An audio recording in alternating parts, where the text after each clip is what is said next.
dying in the American Academy. 40 years ago, 75% of university faculty had tenure-track posts. Now just 25% do, and they've been replaced by an army of adjunct faculty paid very low wages.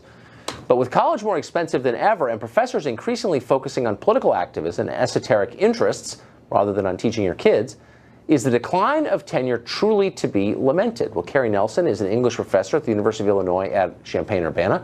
He was once also president of the American Association of University Professors and an advocate for tenure. He joins us now. Professor, thanks for coming on. So, thank you for having me. As I understand it, and I do understand it, and I think it makes some sense, the idea of tenure originally was to protect academic freedom.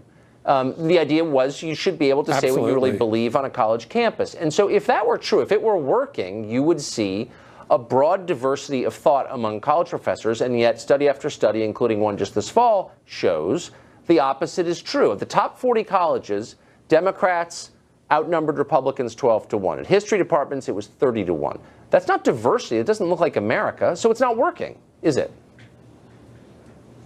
Well, there's some disciplines in the humanities which aren't very politically diverse. There are other disciplines, the sciences, the technical schools, engineering, vet med, and so forth, where there's, a different range of political opinion. And frankly, in many areas of the university, especially sciences and technical schools, you wouldn't know what faculty members' political opinions are because they don't teach subject matter that's engaged with politics. So it really doesn't matter what their politics are. They're never going to express them on campus. Right, in some disciplines, English and history, it's different. It is different, but again, even there, and I'm not complaining, I'm merely saying that the point of tenure is to keep a humanities professor from being penalized for having some opinion outside of the mainstream. And my point is, what you have is total conformity anyway, even with tenure. Actually, think about this. Let's just say that in a humanities department, English or history, a certain political correctness of political opinion reigns. How are you going to empower a few people to speak differently, to speak their minds, and to resist that prevailing opinion? If those people have no job security, if they're hired year by year on a substandard wage, they're not going to put everything at risk by disagreeing. I mean, part of what the tenure system does is protect those few faculty who have the courage to speak up honestly and resist prevailing opinion. Without tenure, then prevailing opinion, political correctness just rules and no one speaks out against it. So, okay, theoretically, I think the tenure system but protects those people. But in effect, that's not true. I mean, most of us don't have job security. I've been fired. I say whatever I feel like saying. Perhaps I'll be fired again. But the truth is that tenure protects the mediocre. And if you don't believe it, ask yourself this. Would you be willing to submit to heart surgery from a surgeon who had tenure? Would you fly in an airplane that was flown by a pilot who couldn't be fired? Of course you wouldn't, because you would presume they'd be less impressive than people who had to face the pressures of the market, right? Right. Look, over and over again, I've seen tenured faculty either fired or forced out, or what's more painful, given some other kind of job, told from now on they can't teach. They have to file books in the library, and they're not going to get a salary raise for the rest of their lives. So tenure protects job security, but it doesn't guarantee you the same responsibilities. And if you aren't performing those responsibilities at good institutions, you're shunted off to the side and you're punished severely. But you still have an income. And when you pardon? You still have an income. Well, sure. You have what most of us don't have.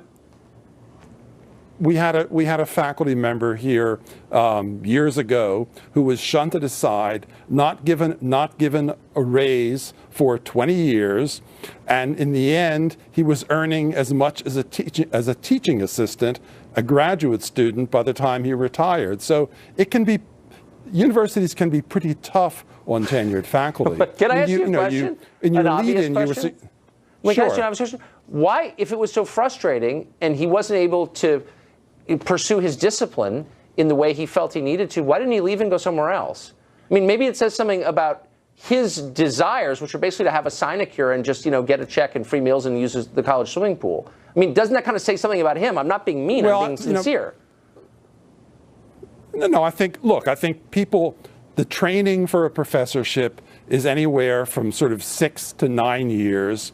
You then go through a tenure review process that takes another 6 years before you get tenure. And Right. if all of that is handled properly, it's a pretty good test that you're going to be committed to your job for the rest of your life. It becomes who you are. It's what you do. And people don't want to leave the university environment because they grow up in it, they become committed to it. They really don't want any other life than that. Apparently. But sometimes they could do better financially if they did leave. Ask you one. I mean, I think. Let me just ask you one final question. I want to go back to a question I asked earlier, and be as honest as you can be. Would you want your surgeon to be tenured? Honestly, you're going in for an operation on which your life depends. Would you want to know that that guy can't really be fired? Would you want that? Well, I mean, first of all, I've had surgery from time to time, and I investigate the surgeon. I find out what his or her reputation is, what their, how often they operate. Tenure wouldn't be the issue. The issue would be whether that person is absolutely first rate. Exactly. Okay. That's, they could have job security, but I want to know if they're first rate. Of course you would, because you're not crazy. Oh, I'm sorry, Professor, we're out of time, but I agree with you on that one. You care about if they're good. Thanks for joining us. We'll be right back.